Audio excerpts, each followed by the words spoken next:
Robbo, let me ask you about Barcelona. I know Sam Marsden is our man on the ground there, and Sam, I want you to jump in after Stewart Robson here. But what do you make of Barcelona's start? I know, like Augie said, it's 2 matches, but it was kind of a crazy draw at the beginning with Getafe, multiple red cards, and then they win 2-0 against Cadiz. How do you see this Xavi development as they look to retain and defend their trophy from La Liga?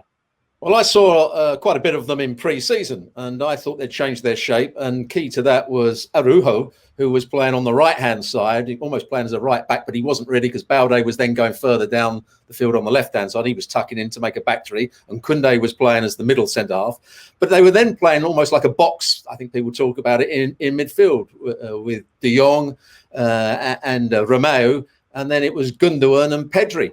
And I thought, and then Lewandowski out front and then somebody out wide. But in the last couple of games, that's changed because of injuries. And I think they will miss Araujo. But they've still got some very good players. Lewandowski's not been quite at his best with his finishing. They've dominated the midfield in most of the games. That's where they're going to be strong. That's where they've got most of their key players. It's about who they can get out into the wide areas to go and deliver. Ansu Fati is obviously not flavour of the month. Jamal, I think, has done well when he's been on the field and when he started almost as a wing-back in the last game. So Barcelona are doing okay, but I think there's 1 or 2 problems going forward, particularly with the loss of Araujo. Sam, real quick on Barca.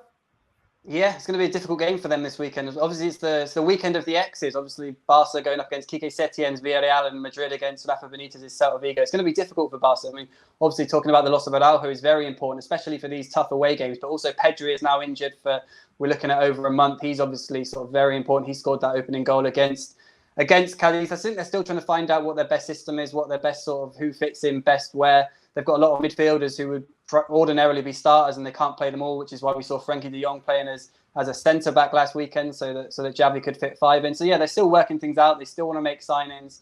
And, yeah, these early injuries have set them back a bit as well. But it's still very early in the season. I think Gundogan's looked good. And I think things will click eventually. But, yeah, there's plenty of issues to decide in terms of playing out wide, how the midfield works and whatnot. And that's really going to be put to the test at Villarreal this weekend. It's not a sprint, it's a marathon. And we're glad to have a marathon alongside Sam Marsden and Stewart Robson. We say goodbye to these fine gentlemen right now and to... Well, thank you very much for watching ESPN on YouTube. For more sports highlights and analysis, be sure to download the ESPN app. And for live streaming, premium content, and let's not forget as well, ESPN FC 7 days a week. Subscribe to ESPN+.